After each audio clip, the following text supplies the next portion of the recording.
Hi, I'm Dr. Lori Watson and the co-host of Foreplay. I'm your co-host, George Fowler, former firefighter, your couples therapist who loves to talk about sex. Woo! Let's discuss everything about the best sexual techniques to building your emotional intimacy, which is really necessary for great sex. We bring sound, concrete tools to reframe your relationship problems and learn how to fall in love again and feel desire. Listen to Foreplay Radio on the iHeart app, on Apple Podcasts, or wherever you get your podcasts. Hey everybody, thanks for listening to Marriage Therapy Radio. I'm Zach, I'm here with Laura. It's a Saturday. We're having to do a replay of a very cool conversation, which remains very cool. Stick around. Thank you for joining me. Guys, I had to drag Zach out of his Grumpy. hiding from the world. Yeah. He was mayor of Grumpy Town on a Saturday afternoon and the sun is shining. Not here. It's not shining here. Well, it's okay. Hey, I want to tell you something that happened to me today. This is how grouchy Please. I am.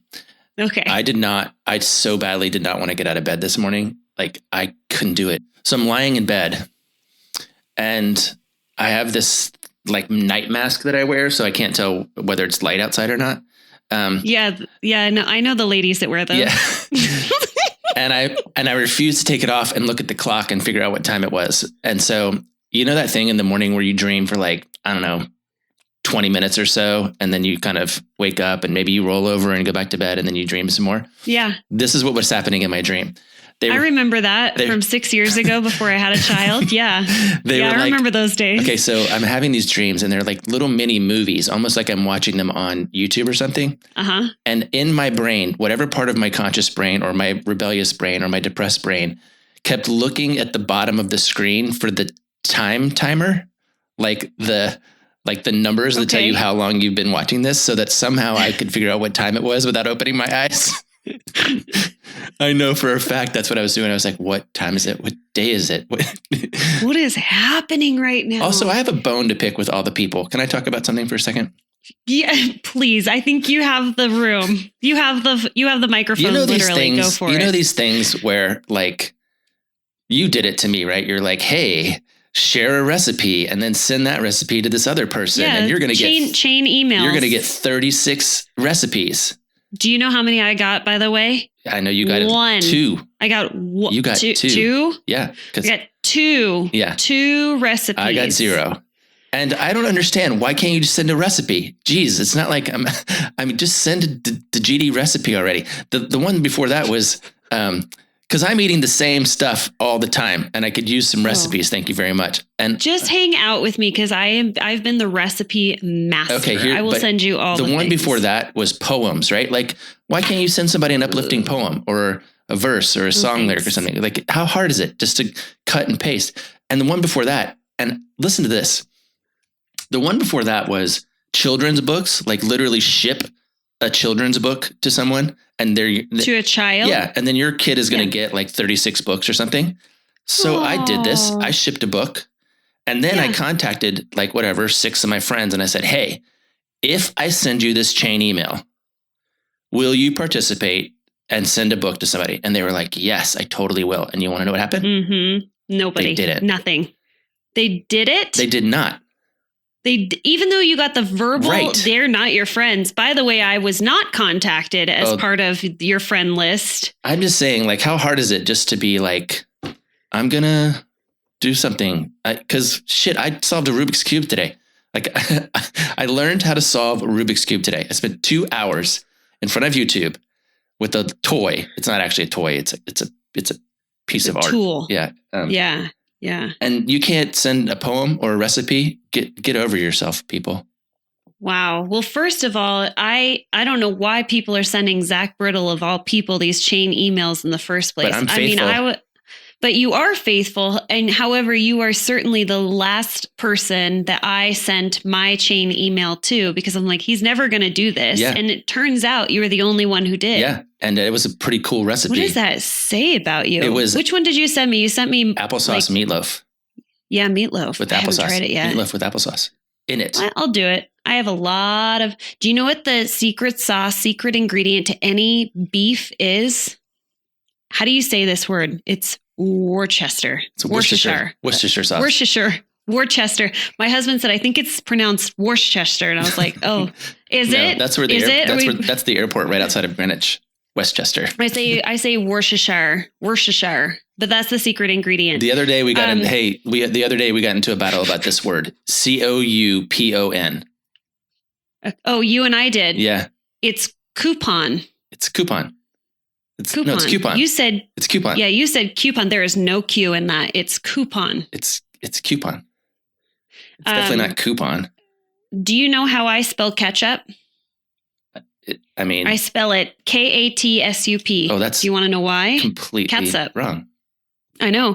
And this, because I moved to Vancouver, British Columbia. For those of you who had listened to our episode a few episodes ago, we were interviewing Lori Brotto, and Lori is she's a bigwig, man. We scored, by the way, with that interview. I've shared it several times. She's just a wealth of knowledge. I use it with my actual clients. I'm like, hey, go listen to this, and then go listen to this. Yeah. So Lori's on the Vancouver, British Columbia, University of British Columbia campus, which apparently is now a city. I can't even handle. I'm going to have to go take an RV trip up there. But I moved there during a really fundamental time in my learning, like 4th grade, when I was learning how to spell a lot of words. And I learned how to spell ketchup, catsup. And then there's other things. Like I think I've mentioned this. I put extra U's in places where they don't belong. Like favorite. Hey, listen, yes. But Laura, here's the thing. There's 2 acceptable ways to spell ketchup. It's KETCHUP or ketchup. CATSUP. Mm-hmm. But KATSUP is not one of the ways that you spell ketchup. Is it in Canada, or have I just perpetually been misspelling that word? The latter. You've perpetually been misspelling that word. There are 2 correct ways to spell that word, and yours is not one of them. Hey, can we talk about something that's actually going to benefit our listeners other than just listening to us BS back and forth? Yeah. So, okay. I'm going to get you out of your bad mood today. I just know it. So, so this is Saturday. We usually record on Thursday, but Thursday we still hadn't solved the mic problem that we have, or that I have. So now I think our audio is way better. But Thursday we started off me being late because I was reading a magazine. I'll explain that, guys. So here's the thing about Zach. As you know, like, he likes to sleep in. He can be late for appointments. Sometimes I'll be like, are we ready? Are we going? Are we doing this? And he's like, hey, just give me a little, or I'll be there, or something super ambiguous. Like, yeah, I'm on my way, but I got to read a magazine. And my response to him was very much so what I would send to my husband. Like, are you effing kidding me? Yeah. Like, the first thing that went through my head was, oh, you think your time's more valuable than mine? Like, we said we were going to be meeting up at like 9 a.m. in the morning, and now all of a sudden you have a magazine that you need to read? Because I'm sitting in front of my computer ready to record a podcast. Yeah. So you sent me into a flurry of self-worth doubt, just so you know. Yeah. And what were you doing? So here's what happens. When I'm in my house and I need to go to the bathroom and be there for a little while, I tell my family. Number 2. I tell my family, I'm going to go read a magazine. Chocolate Town. I'm going to go read a magazine. And everybody understands that means don't bother me for the next 15 to 40 minutes. Just kidding. No. You're such a man. No, it means just leave me alone. It means leave me alone. I'm not going to say, hey, everybody, excuse me for a little while I go, to the bathroom. I don't know. Mm-hmm. And I think that started a cool conversation for us about Codes. Yeah, exactly. Yeah. And I think that's shorthand. Yeah. And I think I want to talk about it again, because I think particularly in this era where everything is Groundhog Day, it's really hard to be relationally astute and relationally aware. We need shorthand. We need codes to help us kind of bypass some of the more challenging relationship issues, like. I haven't really thought of it as being, well, I don't know. I mean, I guess in context, like, right, when you have code or you have an abbreviation or you have shorthand for something that you want to say, it's something that you would say often. Like so here's the example that we use in my household, which is when my son, we have a couple now that I think about it. So I have my 5-year-old son, Holden, whenever he's wrestling, and we're wrestling too much, he has code for it's basically like uncle, like what people would say back in the day when it's like, okay, that's enough. I like hands off. Olden times. In the olden days for all you whippersnappers. So he uses cacahuates, which he actually learned from his cousins. And cacahuates was sort of, I don't know where we learned it from, his cousin, but I don't remember what their meaning was. But in our household, it basically means like, okay, hands off, that I've had enough. That's it. And I mean, now that I'm thinking about it, whenever my husband and I, if we were to get into it and I wanted to just like cease conversation, like, oh, sometimes you need to end a conversation because maybe a kid walks in and you're too heated, or you're still in conversation, and then you enter like an elevator with other people and you don't want to make them uncomfortable. You could just say like that code word, cease conversation. And you both just sort of agree to zip it at that point, or hands off. So we use that shorthand, cacahuates. Yeah, and talk a little bit too about, because I want to talk about this, but the other example that you shared with me about Holden was when you're done, like at the end of the day, when you're done as a mom and you're fried, and he comes in, he's like, Mama, go ahead and tell that story. Mom. Well, I mean, I think all moms kind of get sick of hearing their names sometimes. And my son is, if you've ever been around him, he starts every sentence with mama. It's just like his way of attuning, I think. And so he's like, Mama. And when I'm fried and I no longer want to be Mama and I just want to be Laura, I will tell him, nope. I'll just say nope. Like, and that's kind of my code for I'm totally burned out on you calling me Mama and me being Mama at this moment. And so he will set himself up and he'll go, DJ Lala. Mm-hmm. So he calls me by what I call my weekend name, which is I'm on duty. I'm not Mama on duty. I developed DJ Lala back in the day when I was introducing myself when I was out at the bars at 21. I would get a little liquored up and people would say, hi, it's nice to meet you. And I'd tell them I was a DJ, and that I'm DJ Lala. So that's code for when I start referring to myself as DJ Lala, Ryan knows to step in and say, okay, buddy, why don't you direct your questions and your concerns and all of your needs to me, and I'll take over for a little bit. Mommy's fried. Right. So here's the power of the code though, right? So what Holden wants to say, or let's just even bring it back to like adults or whatever. What we often want to say is beyond our current capacity to articulate it. So it may be because we're flooded. It may be because we don't have emotional intelligence. It may be because we're 5. It may be because we don't understand it. But Holden is trying to say, hey, this wrestling is painful and it crosses a boundary for me. And I don't want to disappoint you by telling you to stop or create more conflict by escalating. So I'm going to just use my bailout, right? Or he's saying, hey, Mom, I really want your attention and there's something I need from you right now. And I don't know how to get it because you're not responding to this normal path. So I'm going to use this other one. Or we talked a little bit about how he has this wrong side of the bed thing, where he's saying, hey, I'm really grouchy this morning. I'm not cooperative. I don't know where that's about. I have feelings that I don't understand. And you guys use, why don't you go get up on the right side of the bed? And that's code for even for you to say, hey, buddy, like you're being a jerk and I don't really like it. And I'm about to punish you if you keep this up. It's more like, I thought you were going to say I'm about to punch you, but punish is better. Yes. Yeah. Anyway. And so I found that I have been talking to couples a lot about this right now in the context of like, there is a lot of reason to be on edge, to be sad, to be, to be anxious, to be critical, and particularly in these kind of cooped up environments. I mean, I have 1,700 square feet, and we're barely keeping each other's, barely. Today's alive. A tough day, isn't it? Yeah, today's a tough day for Zach. He was just telling me, like, I'm like, where's the grumpiness coming from? He's like, man, it's getting to me today.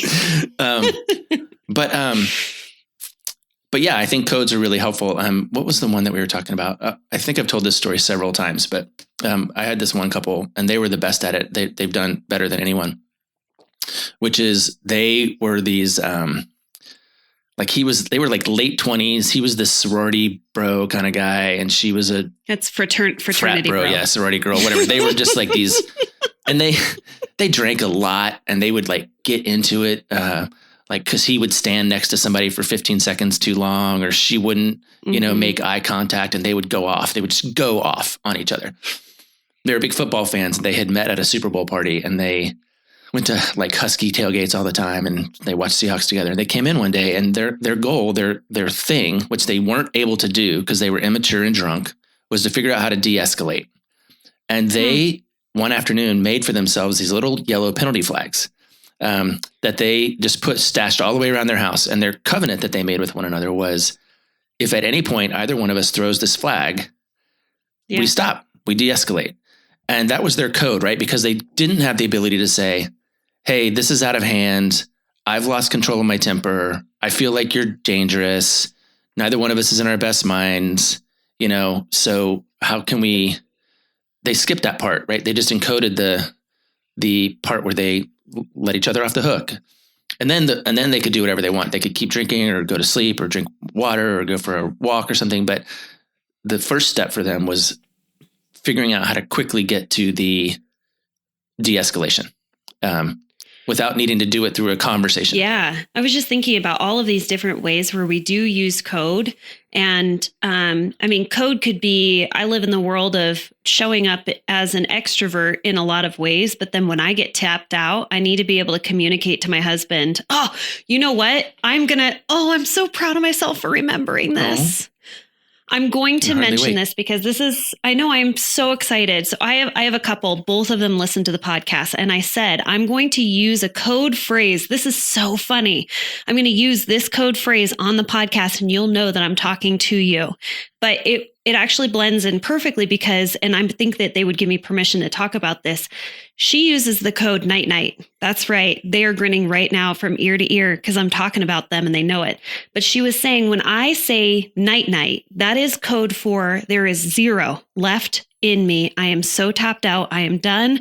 My day is shut down. There is no more that is going to come out of me at this moment. And it was funny because we were literally talking like, how do you know? I think we were talking about sex. Like, how do you know when it's game on or it's game off? And I was like, well, one way I know is if she says night night, that means that is game off. That is, I'm going to be in my gray sweatpants and I'm going to be drooling and lights are going to be off and I'm going to be checked out until 8 a.m. the next morning.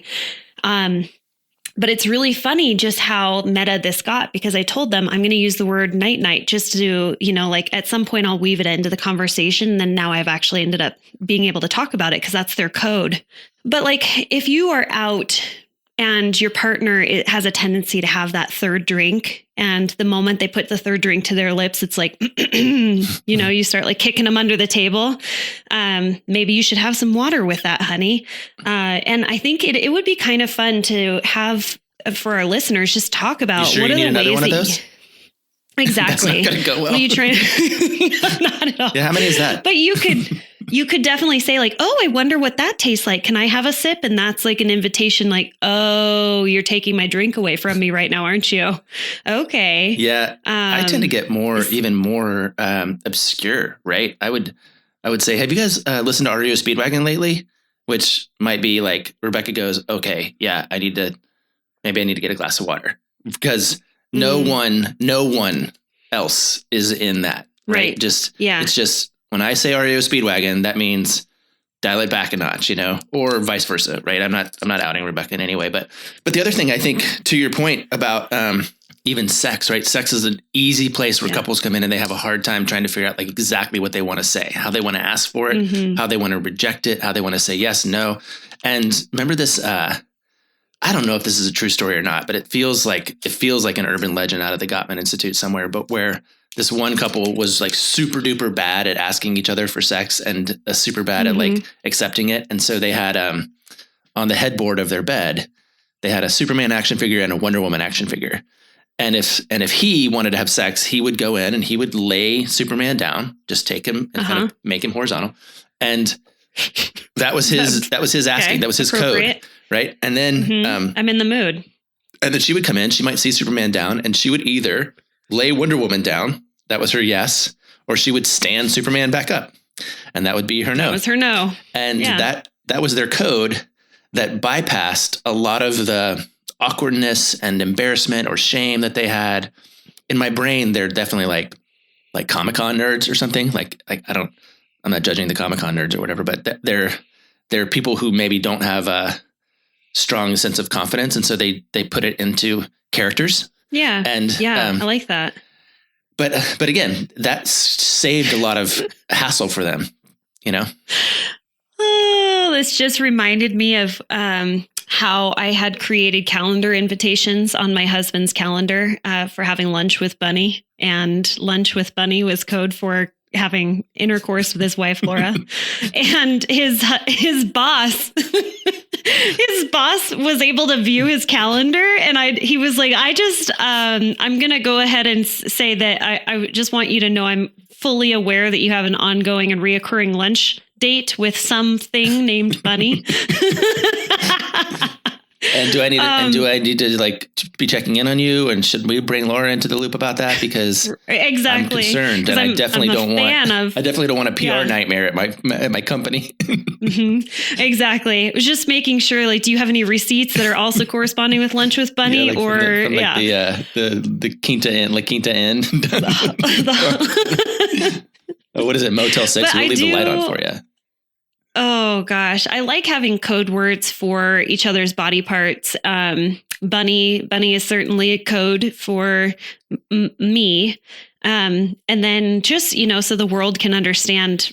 Ryan, I've called, this is the best part. If you can speak in code about having sex with your partner in front of their parents and they have no idea. So this is how the conversation would go. Hey, do you know what I just heard? I just heard that Mr. Longfellow got back from vacation, and I was wondering if maybe you might want to go out for lunch with him. And Ryan would go, oh, lunch. Yeah. Are you thinking like a hamburger, or do you want to go to like a nice, like, I don't know, like steakhouse or something? I'm like, oh, I think probably like steakhouse. Definitely. We'll take Mr. Longfellow out for steak tonight. And that's the conversation. Did you follow? Do you know what that's about? Yeah, I got it. Yeah, it's the long game. You guys are going to have candlelit lovemaking after mom and dad leave. By the way, I think it's appropriate to insert that you brought Brian's parents into the conversation again, and that everyone will be disappointed if we don't acknowledge that she thinks I'm hilarious and you think that you think she doesn't think that, and she thinks she doesn't think that, but she definitely does. And that's just for all of our listeners out there. Hey, it would be really lovely if you could just get a headshot, sign it, and then send it to Judy Heck, and she would really appreciate it. Have I told this joke before? Do you know how you can tell how heavy a red hot chili pepper is?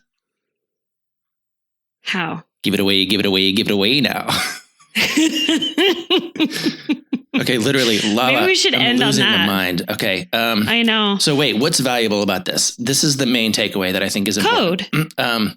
Finding shortcuts is okay and important and necessary. And what it does is it gives you permission to bypass some of the more emotionally intelligent or articulate words that aren't available to you for whatever reason. Again, drunk, flooded, 5, but it gives you some sense. And I often hear this one piece of pushback, which is, well, if my husband said that REO Speedwagon thing to me, I think that would make me mad. And I'm like, okay, well, wait a second. It's not that. It's the agreement that you make that is important, right? It's the agreement that you make in your own backyard, listening to REO Speedwagon and go, hey, we love these guys, right? They remind us of a better time in our life. Like, why don't we use them to help us become our better selves? Like when we're feeling like one or the other is off the rocker, or this couple that made their penalty flags, like they did that together. That was sacred to them. And it came out of their identity as football lovers. And so I think if it's appealing to you, definitely make it a contract with one another and make it unique to your relationship, because that's where I think it has the most power.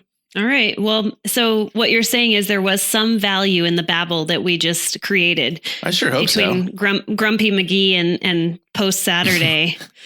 Yeah, I think there is something valuable in it. And everyone, and I think as we're talking, people probably already realize that they have code already established in their relationship. And for me, at least, it really hinges on playfulness, fun, creativity, all of these words that we need in relationship. And even when you're in conflict and you're throwing out your penalty flag, or you're using cacahuates to say, please stop, or let's stop, halt, or whatever.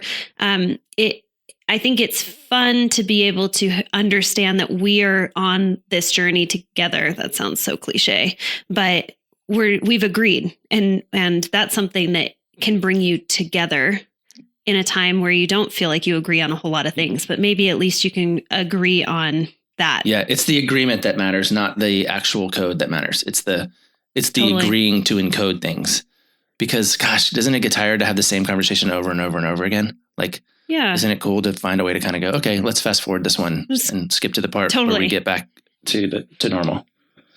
Yeah. Do you want to know my shorthand? Yeah. I think we should land this plane, buddy. Yeah, right on. Hey, thanks so much for listening to this episode of Marriage Therapy Radio. And just as a reminder, if those of you are struggling, or maybe you're just trying to get ahead of your relationship now, a great place to start is our friends at BetterHelp. So you can head on over and check them out. You can go to trybetterhelp, that's HELP.com/MTR, trybetterhelp.com/MTR. When you head over and you use that link, it actually helps to support this podcast so that we can continue doing what we're doing, so we can be there for you. And as always, thank you so much for all of your time and your attention, making your relationship better today than it was yesterday.